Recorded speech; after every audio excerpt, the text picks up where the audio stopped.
Welcome back to BSpice. In this session, we'll talk about instrument hookup engineering.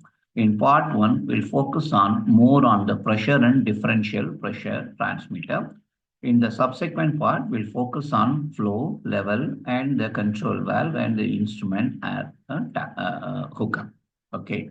So if you are a first-time viewer, in fact, in our channel, we have already uploaded a video on this hookup wherein we have covered the detailed drawings for each installation. But this is more of a engineering. So engineering in the sense, a lot of design nodes are involved in this. Okay, stay tuned. Let's proceed. Right. So what is instrument hookup drawing? Yes. Instrument hookup drawing gives the details of connection from the tapping point in the process line up to the sensing instrument. As simple as that. Right. So PNID shows the instrument that are connected to a process line. Right. While hookup gives detailed information about how that is to be done during the actual installation. So that is the point.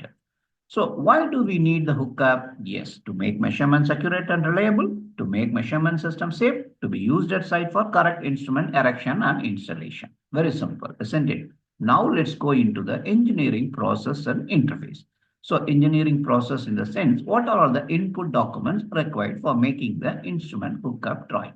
One is the contract requirement, project design criteria, and of course, piping and instrumentation diagram, P&ID, then instrument list with the instrument data sheet, and piping material specification. Additionally, we also need instrument rack grouping, elevation of tapping and rack details, and control valve list. This is for the instrument app. And of course, the tank GA drawings also needed. So these are the inputs. Then what are all the outputs from the hookup drawing? Of course, bill of material. This is used for erection and installation. Then what are all the support drawings needed? Pipe support drawing, pipe isometric drawing for the elevation, and what are all the general consideration we should focus on? If you are involved in the boiler and turbine group, so we need to focus on the instrument installation material spec for those to maintain the uniformity across the plant. So instrument rack location and drain connection to be informed to the related department for proper end connections. Additionally, we need also check the connection of material at interface points. So these are all about the intro. Now we go into the details. So first, pressure and differential pressure measurements. So in that, we'll focus on the tapping point. So tapping point in the sense, preferred angle of tapping point in horizontal line. Okay, for gas service, within 45 degree around the vertical line. For gas service, okay, 45 degree along the vertical line. So that is the point. Then for the steam service, within 45 degree around the horizontal center line. Okay, from here, right? Then we have a liquid service, okay, within 45 degree of horizontal central line in the lower half, within 45 degree. So that is the choice actually. That is the design requirement. So another point here I want to note, I want to inform you is here we prefer horizontal. Here we prefer the horizontal tab because tabs below the center line can accumulate solids while the tabs above the central line can accumulate air or non-condensing gases. So that point also we need to focus. And of course, for the differential pressure measurement, both tapping should be at the same elevation. That point we need to take care.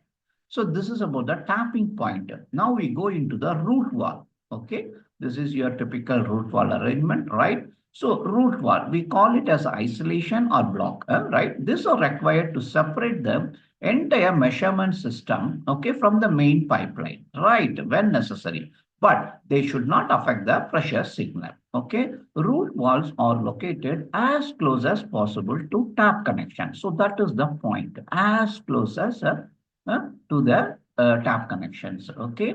So root valve shall be designed for maximum design pressure and temperature of the piping system. This is very important. Root valve shall be designed for the maximum design pressure and temperature of the piping system.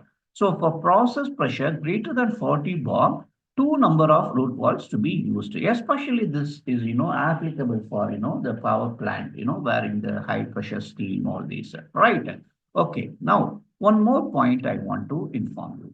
To provide accessibility, root walls were brought to the floor level because if the piping is at the higher elevation, so what we normally do, we bring the root wall at the lower level so that for easy accessibility, right? So root walls were brought to the floor level, which caused a potential safety issue in the high steam application and also the slope issues which could lead to inaccurate measurement. So that is why the root walls to be moved near to the tapping point preferable.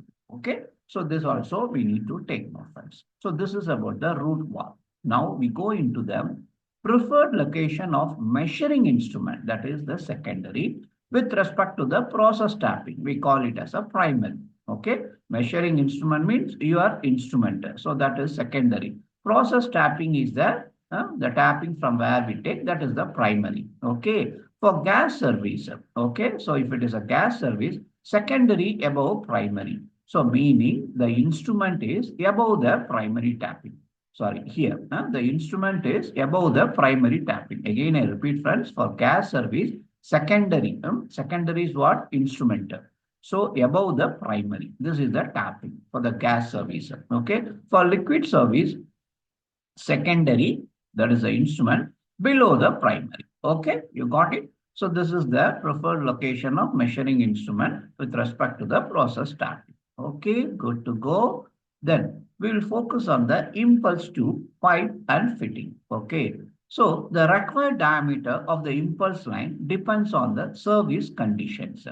See, internal diameter of tube pipe should be adequate to allow gas bubbles to flow up and out of the liquid system and to allow the liquid drops to flow down. So that is the main intent actually. As per ISO 2186-2007, it does not allow the diameter less than 6 mm. If you have noticed, always we go with 6 mm minimum, right? Diameter, okay? And it prefers actually 10 mm and of course it specifies a maximum of 25 mm. So it is always recommended that the shortest possible impulse linelets to be used. So if you refer the ISO 2186-2000 table appendix 1, it details out the diameter and the length for the impulse line as per the service. You can also refer, friends. Okay, right. Now, we continue with this impulse tube, pipe and fitting. So material of impulse line should be per service process conditions. So here the wall thickness of impulse line to be as per ANSI B31.1 for given temperature and pressure rating. Here I'm talking about the wall thickness. I'm not talking about the diameter. Okay, thickness, the thickness of the wall. Okay, right. So fitting material should conform to ANSI B16.11 and it should match the impulse line material. So meaning SS fitting means for SS tubing. Okay. So for SS tubing, SS fitting we should use. And an exception to this is the brass fitting. Normally we use a copper tubing, we use brass fittings. All right. So different material could cause galvanic corrosion due to the electrode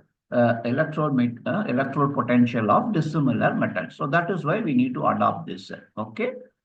Fitting material should conform to ANSI B16.11 and should match the impulse line material. You got it, friends? Yes.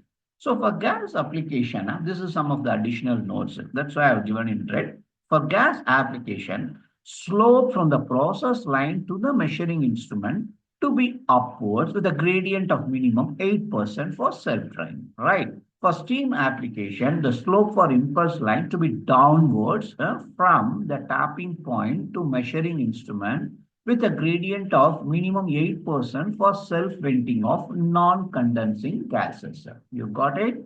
Then for liquid application, downward slope of minimum 8%.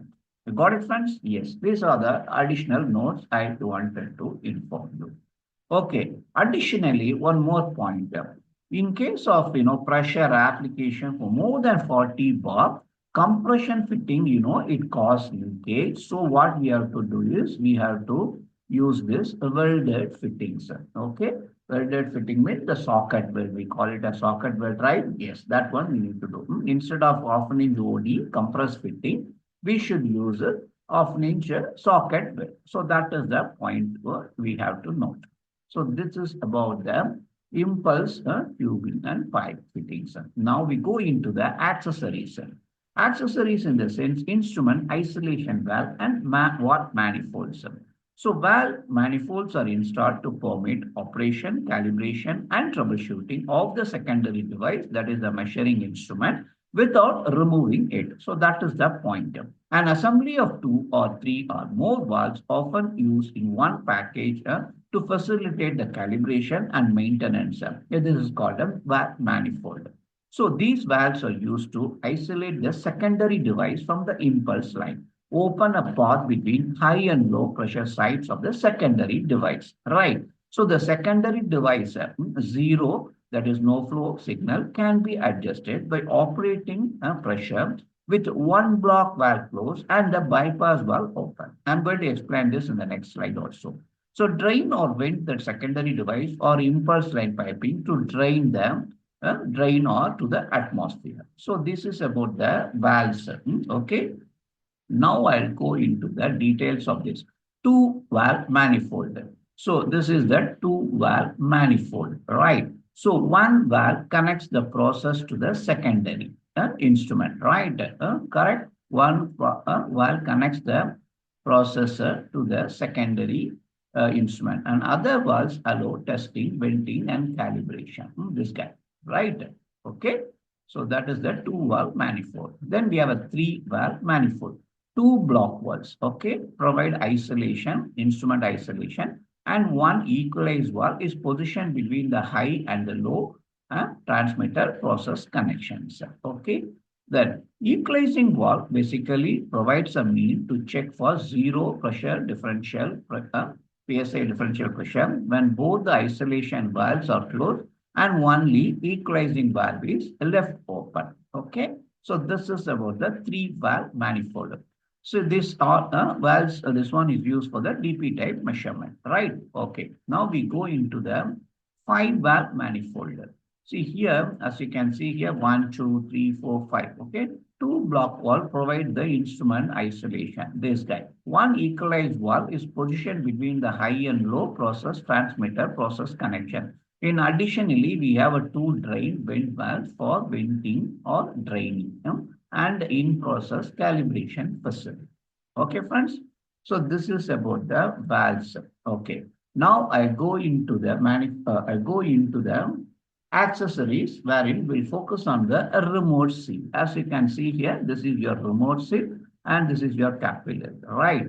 Okay, this arrangement of a remote isolating diaphragm at the tapping point and a capillary tube containing a fill fluid which combine to transfer the pressure from the process to the measuring instrument without allowing the process fluid to come directly in contact with the secondary instrument is called the remote seal, right?